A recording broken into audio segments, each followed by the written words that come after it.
Hello again, folks, and welcome back to Let's Play Shadowrun Returns. I'm your Game Master Darius. Last we left off, we were in a janitor's closet, left overnight, because how else were we going to get in here?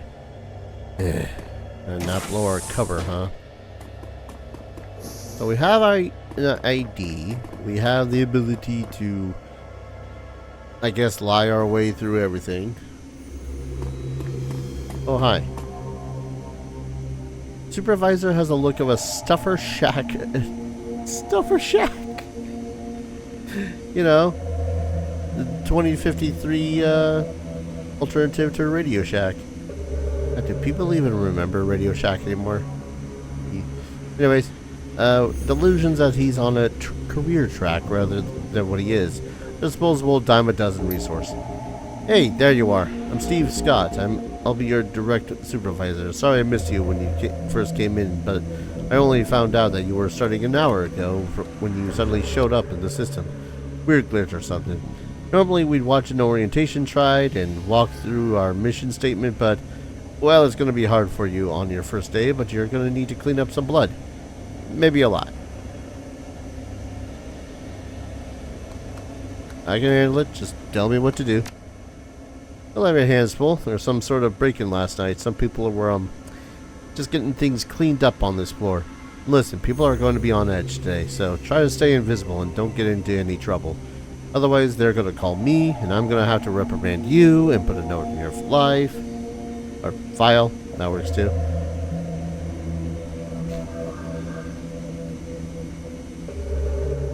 Sounds good. I will get to those orientation tries another day.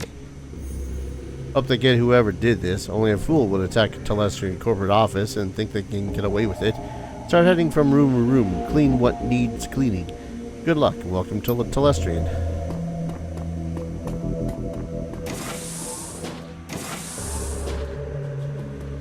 Well, just gonna... Alright. Nope. Can't start doing anything with that. What can I do for you? Guard, apparently. Need to get upstairs. Supervisor says there's more cleaning to do. Top floors may only be accessed with the express authorization of Eric Silverstar, VP of Security. You can head to the lower floors if your supervisor wants. Okay, better get back to it. Alright, so I got to install the things before I can do the thing.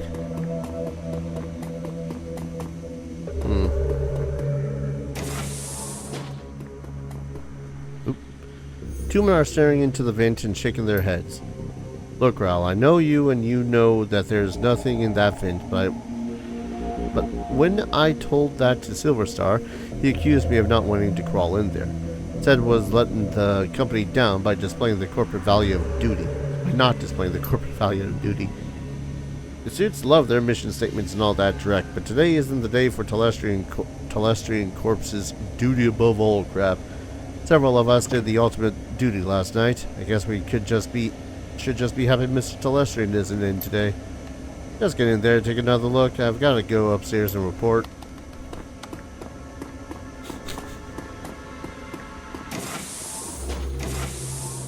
What's up, chum? Ooh. Filthy guard is looking into an open vent. He's clearly not enjoying the idea of climbing back into the duct. Sorry, I tracked that Drek all over the floor. Shakes his head. Man, I can't believe what happened to the night watch.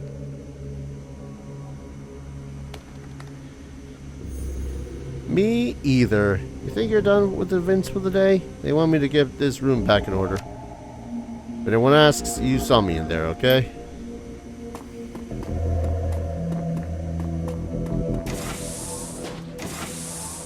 Sweet.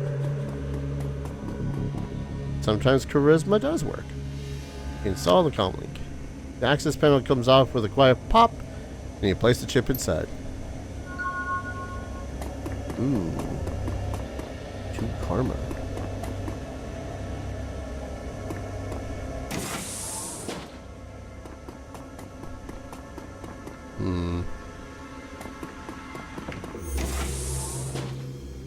Ah, of course, another one.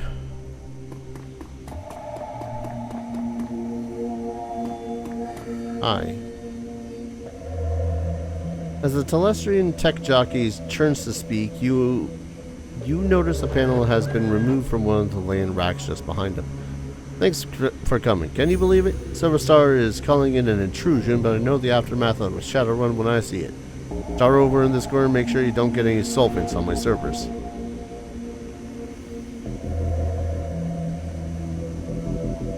You think you could duck out for a smoke or something? It'd be easier if I didn't have to clean around you. Oh, sorry. Yeah, no problem. Just another day in paradise, right? Besides, you wouldn't want to, you know, be huffing the solvents while you're trying to fix the servers. Placed.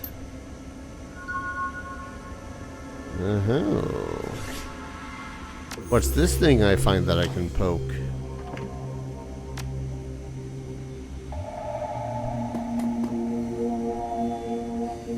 Open panel is a rat's nest of cables and half disassembled hardware. Some of it is loose. Doink. Can't repair it while it's broken, you basic.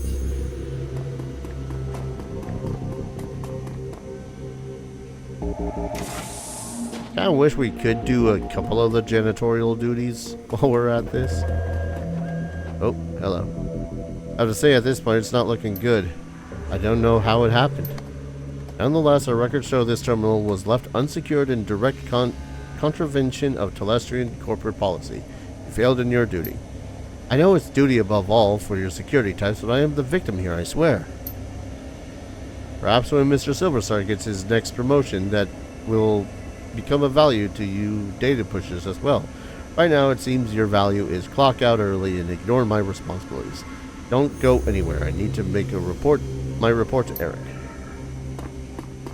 Wow. Jerk.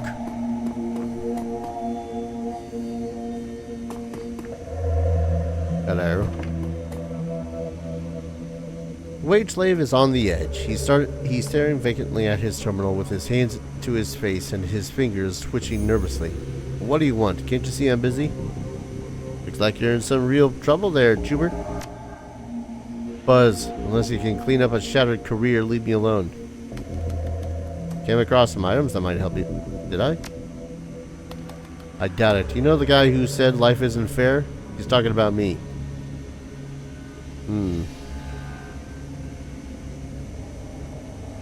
I mean, security's bullying you, but I could make it look like your terminal was tampered with and no one would be the wiser. You're right. There's no reason I should let security push me around. He seals himself. Just do it quick. Can I? You place cables and data chips around the terminal's casing. Ah, yeah. Look at that. Totally tampered with, man. Thanks so much. I won't forget this when your review comes up. Hey, no problem, sir. Just glad I could help. Would you mind clearing out of here for a while? There's a lot to do. You bet. Just remember to keep this just between us.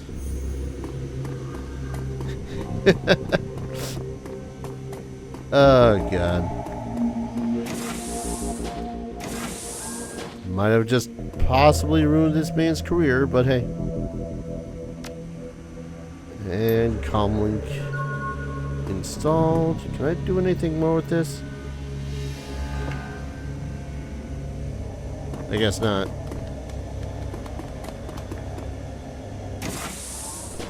Anything else? This wasn't a huge map, but yeah. Seemed pretty busy enough.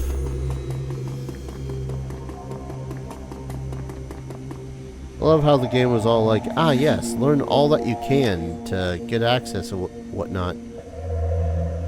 Learn what? Most of what I've learned is just like, oh hey, keep one of those stiff upper lip sort of jobs.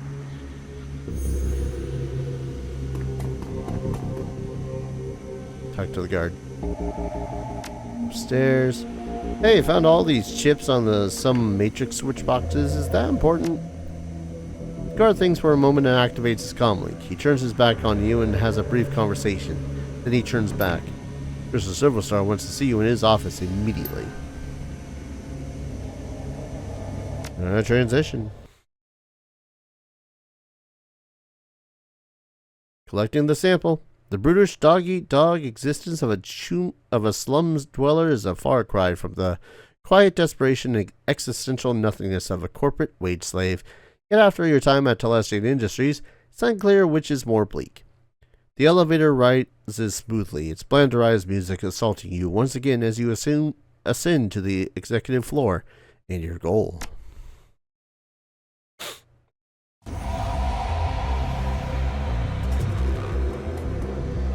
I feel like I'm in a combat situation based off of this music, so I'm just gonna casually save again. One moment though, folks, because once again someone's at the door. Sorry about that. Alright. Plot says this way. I'm going this way. Where am I? Hey, this is a restricted area. You say that. Can't go in there. Can I not? Why can't I? Fine. Alright, we'll just go with the plot. Suppose I wouldn't want to cause a ruckus.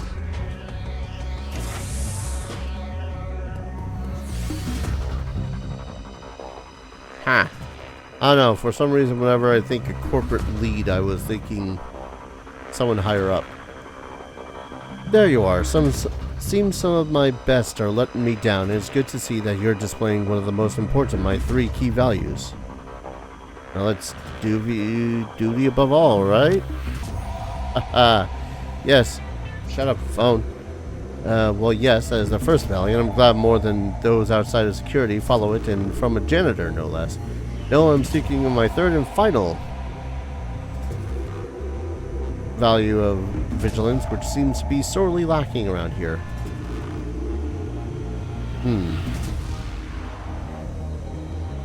Why do I wait? Ah, whatever. Alright. Thank you, sir. Well, rewards and punishments must given where some of the wording of this. Well, rewards and punishments must given where required. Now please start filling out the report on the datapad. And I'm afraid I must ask you to not sit in my chair given your attire. I need to go head downstairs and investigate your findings. I'll be right back.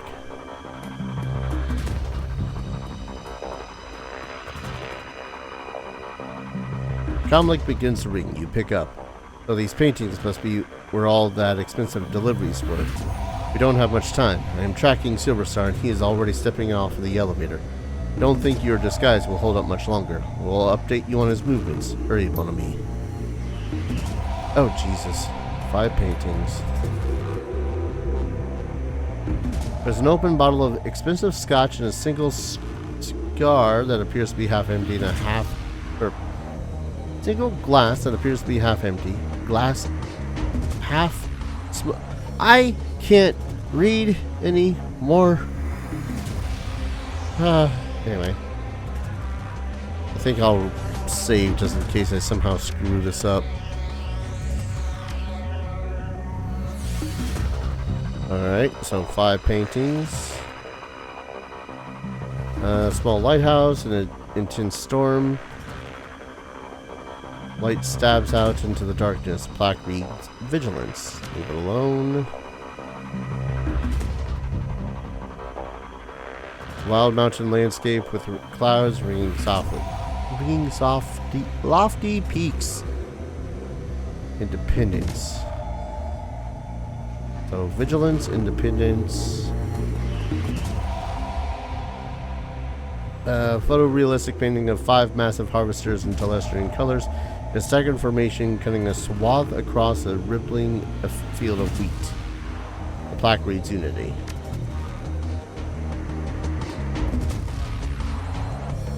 Depicted as a clock tower as a train station in downtown Portland and the tier. Plaque reads Efficiency.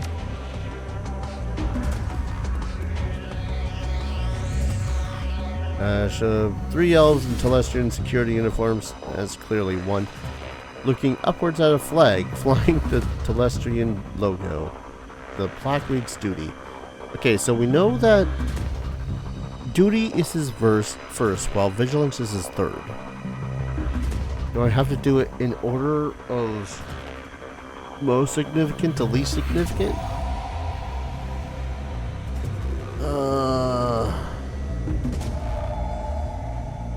Okay, because we know that duty above all was something that someone had said.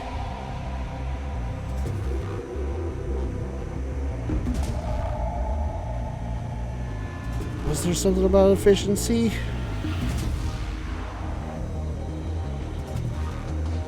I could have sworn that there was something about efficiency.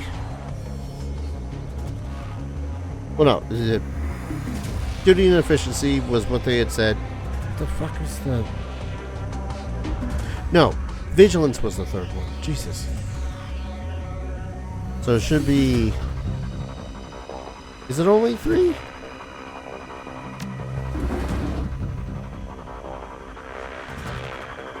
Duty... I'm gonna go... God damn it. I'm gonna go efficiency. He has a few guards, a tech worker, and a very nervous wage slave gathered in the boardroom and is beginning to question them.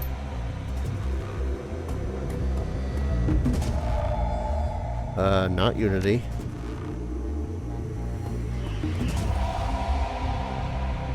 Not Independence. That...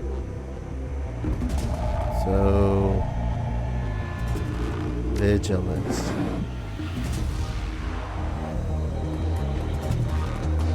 Okay. Ooh, look at all the treasures. There's a safe that has a large DNA scanner on the front, most likely key to Mr. Silverstar. Okay, cool. I did that part. Oh, wait. Okay. Let's have something here. Half-smoked cigar.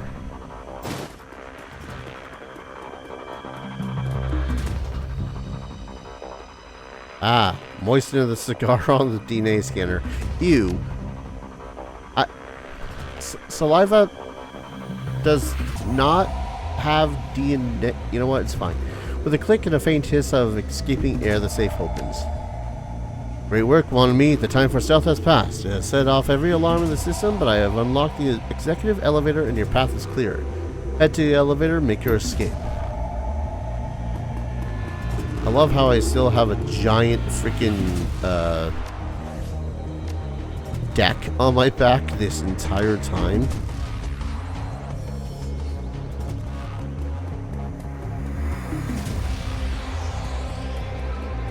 What was it? Duty, efficiency, vigilance?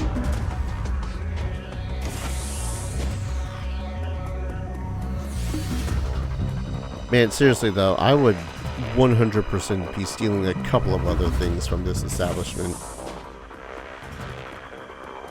At the least. Man, being a janitor is hard work.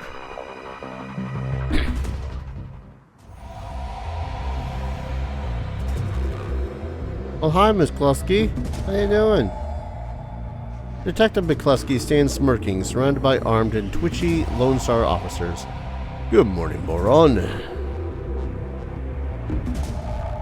Good morning, Detective McCluskey. It's a fine day for police corruption, isn't it? The smirk broadens. That's right, dummy. Keep laughing to your job. That sort of thing will be perfect for where you're going. Mr. Telestrian wants to meet you in person. He wants to chat about last night's fun and games. You can come along quietly, or you can meet him in a body bag. He smiles wolfishly. Come on, direct for brains. Make the wrong choice.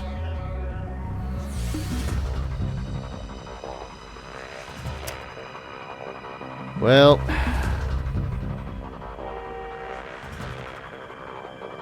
didn't know for a second whether or not the car horn that was blaring outside was from the game or from in here. Oh well. I'm going, but one day, you and I are going to go round and round in McCluskey. I'm counting on it, asset. Well, I guess we were had from the start, which kind of sucks. The estate. From the floor of the Lone Star cruiser, you watch the tops of the downtown corridors office buildings disappear, replaced by a gray overcast over the I-90 bridge. The nylon restraints binding your wrists and ankles, along with McCluskey's whistling to the radio, make for an unpleasant ride. Half-hour later, the cruiser hits a whisper-smooth patch of road, and a magnificent mansion fills your view. Its design a blend of old-world finery and elvish grace. The car pulls to an abrupt halt, and you're dragged onto the driveway, where McCluskey puts a nasty-looking knife and cuts your bonds. You look up and see you're surrounded by a squad of green-clad ghosts, special forces troops from Tarngire. Ugh. I never read that right. Massaging the feeling back into your numb extremities, you prepare to meet the man himself, James Telestrian III. God. I was just trying to solve a murder case about a chum who was all like, hey,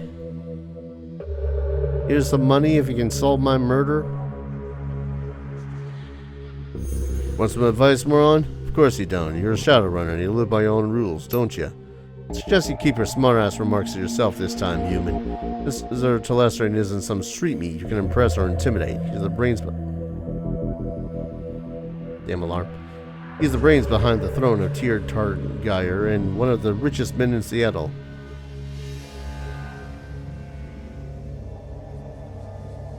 Richer than hell elves take the dump the same way I do, McCluskey.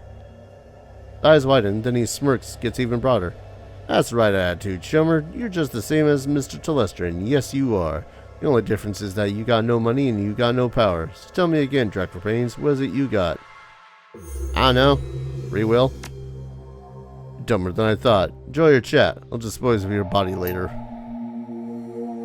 Can't wait to plug your face with a shotgun there, McCluskey. The fussy elf with the air of a Victorian butler studies you before he speaks. He doesn't like what he sees. Mr. Telestrian is expecting you. You'll find him in his office.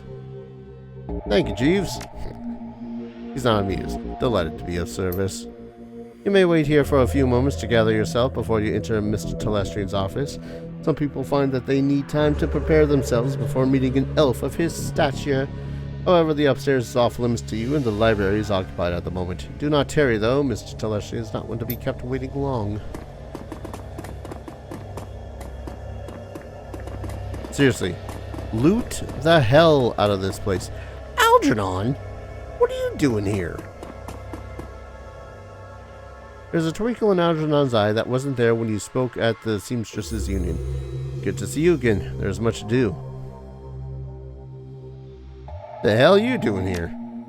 I'm doing what I do, Tormund, providing those in need with the tools they require. Seek me out after you have spoken to James Telestrian. Perhaps I can be of service again. My dude probably wants me dead. I don't know. Freaking... I don't know.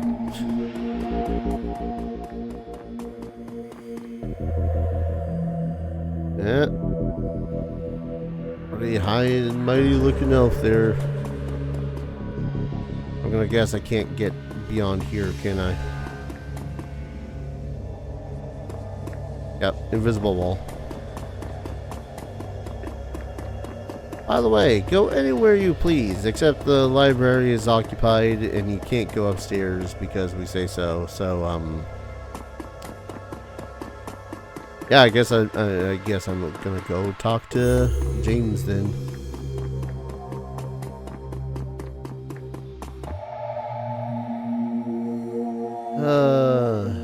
As you approach, James Telestrian III looks up from the computer screen built into the surface of his desk and assesses you. Calculating cold, a practiced smile comes to his face. He vibes the kind of rich you don't get from Trivid. It's not the clothing or the trappings or the bow before your betters mansion, it's something else. Feeling that you've been categorized as a resource, reliability, or a pawn. I've been reviewing the results of your visit to my Seattle office last night. I admit they are impressive. You have generated a considerable amount of damage to my office complex, killed or wounded many of my security personnel, and cost my vice president of security his job. In 24 hours, you have accumulated quite a bill with me, sir. How do you intend to settle your debts?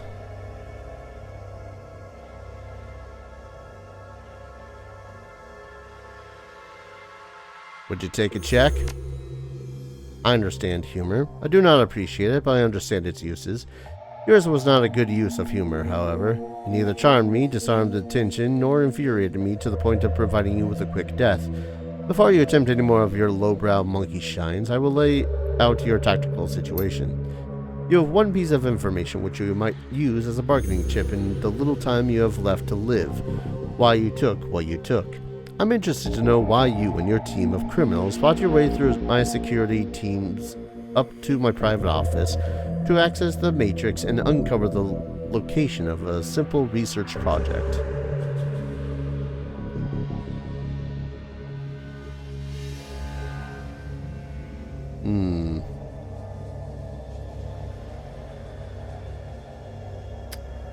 Well, I took the Aegis sample to kill giant insect spirits. I find your bluntness somehow refreshing. He touches a button on the desk. Mr. Quoth, please ask my daughter to join us. The young, prissy elf has dark circles under her eyes and a haunted expression on her face. She recognizes you instantly. It's you. You're the man who helped me escape from the Universal Brotherhood. How did you get here? Telestrian cuts in quickly. Thank you, Marie Louise. You have confirmed the identity of your rescuer and given me reason to forgive him for his trespasses against me. She looks hungry for your help. I'm glad you're here. Did well back there. Without you, we'd all be dead. She closes her eyes. Thank you, but I'm not sure that death wouldn't be better than this. I can't sleep at all. I'm afraid that this is a dream and that I'll wake up and still be there with the bugs.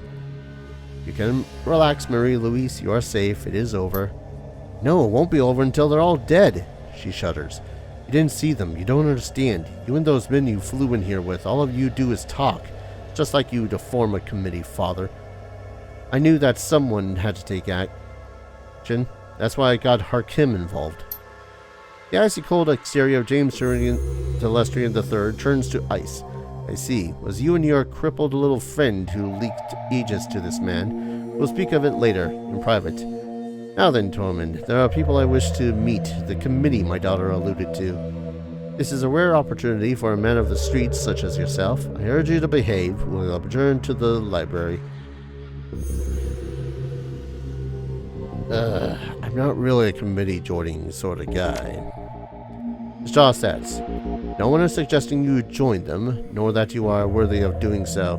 You're attending a briefing. Now come with me and watch your tongue. Boy, I wish I had my shotgun. There's a weight in Telestrian's library, a sense of magnitude and purpose. You're no longer in the presence of mere wealth, you're in the presence of history. I'm surrounded by elves. I don't have a problem with elves. I just have a problem with elves when they start getting haughty. Ladies and gentlemen, this is Tormund. He is the human who saved my daughter and the only one who has faced our common enemy in combat. Herr Brachus, what does the representative of Great Dragon Lofari have to tell us about the magical insect this Shadowrunner uncovered? Brachus speaks slowly with a deep and melodious German accent. He takes his time accentuating each word, unlike me, relishing each vowel and each consonant, tasting them as if they were a delicacy. What haughty is all I got. Haughty. My Lord Lofray has witnessed the insect spirit's physical manifestation before, roughly 9,000 years ago. As you are aware, magic ebbs and flows from the earth, cycling from peak to peak over the course of 5,200 years. As the level of magic grows, Hans, dear, I love you, but you could babble on forever, and I believe time is of the essence. The painted elf addresses you. Of course, you're called Harlequin. Tormund, is it? Delighted. The bug you fought was not merely a magical awakened animal like a wyvern or a hydra or anything else in the sixth world. In fact, it isn't from this world at all. It's the physical embodiment of an insect spirit from another plane of existence. That explains why I wasn't able to damage it. The spirit itself is extraplanar. Algernon eyes you keenly. Bravo, this is precisely the idea. The insect spirit exists on both planes simultaneously. I've been impressed with you for some time, Tormund. It's good that you are here. Now, an insect spirit cannot simply thumb a ride through an astral space and show up on Earth late for dinner. Dinner, in this case, being us. Two elements are required to bring one across the void, a shaman and a host. First, the spirit calls upon a shaman, often in dreams. The spirit seduces the shaman with promises of great power. The shaman then accepts the spirit as his totem. Next, the insect spirit requires a suitable host. The best candidates are the disaffected and the disenfranchised, in short, the weak-willed. The minds are the most susceptible to suggestion, which is helpful in making the transformation. As you may imagine, these are the sort of people easily attracted to a cult, such as the Universal Brotherhood. Finally, by performing what has to be a truly disgusting ritual, the shaman serving the insect totem implants the spirit into the host, willingly or not. Then it's feeding time. Quinn is correct. The insect spirit will then slowly consume its host while transforming into it, the spirit's own insectoid body, thus manifesting itself fully on this plane. I'm not liking the sound of this. You shouldn't. It's bad. Really, really bad. The initial bugs prepare a nest for the summoning of a queen. Once the nest has its queen, she literally explodes with newly manifested insect spirits. They swarm out of the nest, feasting all the flesh they can find and implanting more insect spirits into the fresh corpses, again and again and again. The room falls silent as they all consider the scenario. Faces grim. Telestrian breaks the silence. This is not an infestation, Tormund. It is an invasion. My Lord Lofrai knew this day would come, but he did not know precisely when nor where. Your rescue of Mr. Telestrian's daughter has exposed the existence of an insect spirit for the first time in this cycle of the world.